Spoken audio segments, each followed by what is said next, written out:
we are going to get into it with our guest today. He's been on the show before. We're happy to have him back. Please welcome back to the show bail attorney Ken Good. Ken, how are you?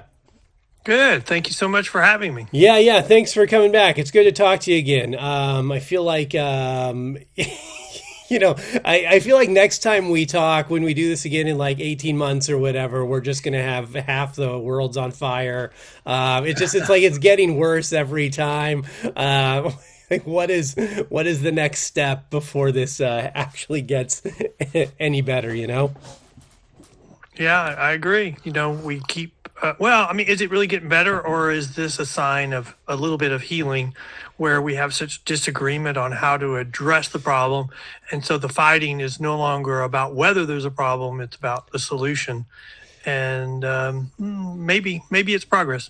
Yeah, that's a very optimistic way to look at it. I applaud your optimism. I'm not sure I have that same view on it, but I do applaud your optimism. It is interesting. It is a sign when people say are willing to admit there is a problem. But God, I feel like this is probably something we'll touch on more. But and with everything going on, it just seems like I always say the country's divided about 50-50 politically, right? And then from there you have subsets where you have single issue voters and people who, like you just talk about conservatives. Like it doesn't make sense that like your small Christian conservative families are also the same people who vote for the same people who are like capitalist corporation tax shell companies. Like those aren't the same things. They're just single issue voters, So we get so compartmentalized that and then you actually get down to the people that actually could or would do anything in this country, and I feel like it's segmented. The percentages are so small, it gets so fragmented. I still think we're showing the damage from identity politics, probably like what you just said, where we have, what I would say one side of the electorate that is just spending all their time. You can't vote for the other side because of X, and the Right. X keeps changing. So right now, while I would say they don't really have a plan on the border, they're just saying you can't vote for them because they're too mean. Right, You can't right. vote for them because they're doing this, and and sometimes it's made up stories. Like, it's not that they were going after a illegal immigrant or illegal alien, whatever you want to call him, and he decided to abandon his son and leave, and they took the son to protect him until they could find the dad. Versus the story that you're on the news that they arrested a child, and suddenly he's showing up on the halftime of the Super Bowl, and Yeah. the guy's handing him his Grammy. I mean, that's really, I mean, I think that's a good sign in the long run because one side cannot admit. I mean, they cannot admit there's a problem, because if they admit it, then we talk about solutions. And so when you are at the point where you can't even admit there's a problem, and we've been there for a while, but the public's starting to see it. Remember, for how long did we hear, don't believe what your own eyes, crime is going down. So Right. and the FBI statistics support that. And it turned out they didn't, and they got updated and they show crime going up, and they're still incomplete. So I think I still think that's a sign, a healthy sign. And we've been through this in the past. We committed this same cycle in the 60s where we felt safe and we were more lenient and forgiving in our criminal laws. And then crime started going up. We had disagreement on how to address it.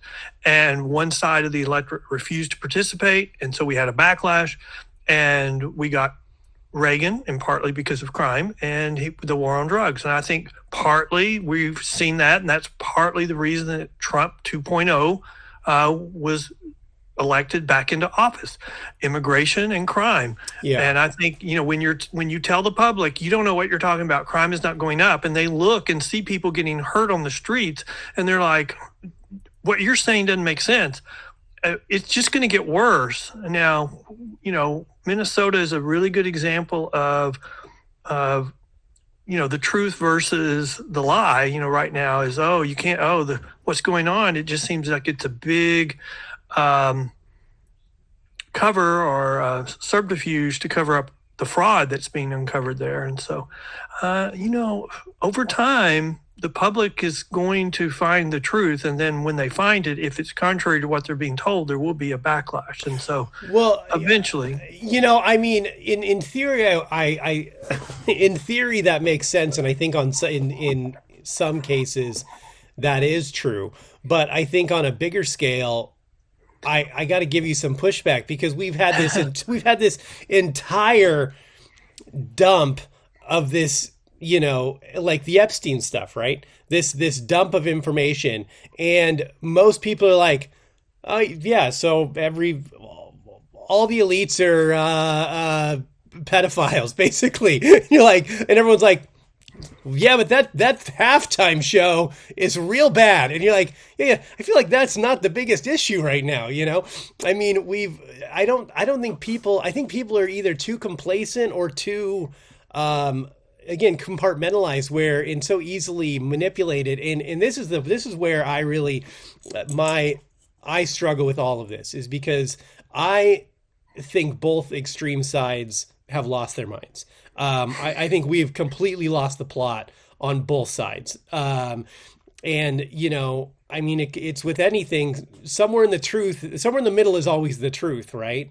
And also in politics and in massaging the way a country of, hundreds of millions of people, 50 states, with many different viewpoints and stuff, you kind of have to make some compromises sometimes, someone, I wish I knew who said this, but someone said one time that a democracy relies upon the consent of the losing party to govern.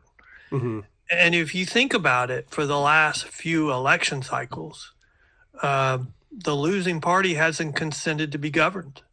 Right, right.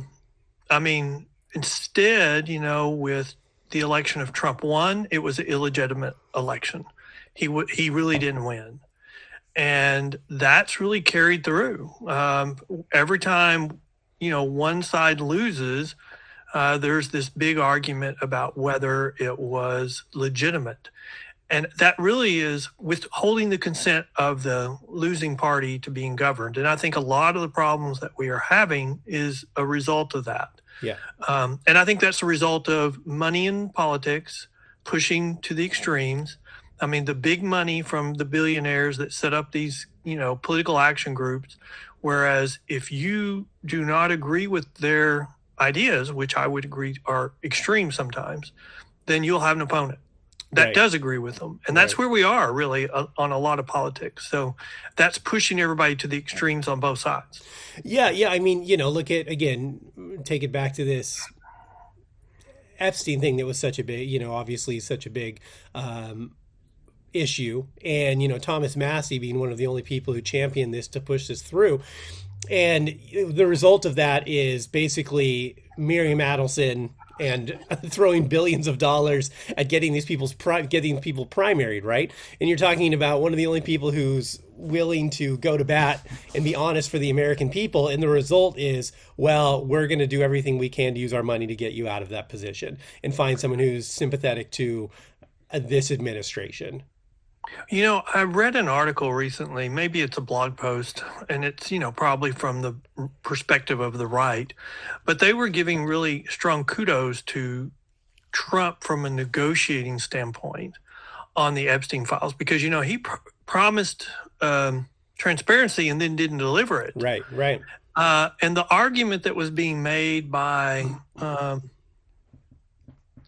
the poster was that Trump was using that in the background on all these international negotiations, saying, I'm hearing that y'all are really all over the Epstein files, and I'm trying to keep that from coming out. But, if the Democrats force my hand. And the publication of the Epstein files has really been devastating on public figures internationally. I mean, there's some Prince Prince Andrew. I mean, multiple princes, but Prince Andrew is no longer a prince. Right. And I think after the last release, he had to leave the place that he was living in the middle of the night. Well, there's another royal couple from another country that are, the wife is being said maybe denied being called queen as a result of this. Wow. And so, and then look at the Clintons. I would say the devastation that was supposed to happen to Trump, which was the whole mantra on why those things had to be made public, was all turns out to be nothing so far. And, it also goes kind of against the timeline. The timeline was that Trump had issues with him early on and cut off a relationship with him. And that's kind of the timeline where he kicked him out of Mar-a-Lago and said, don't come back, because of the way he treated an employee, which is very consistent with the way Trump treats people. But then, when you get the talking points in the talking heads, then that can't be true. We find out that, the people from the left will never believe this, but, so far it looks like Trump was the voice of reason in the Epstein files. And people will never believe that. The conspiracy theorists will say that he's covering up before they'll ever agree with that.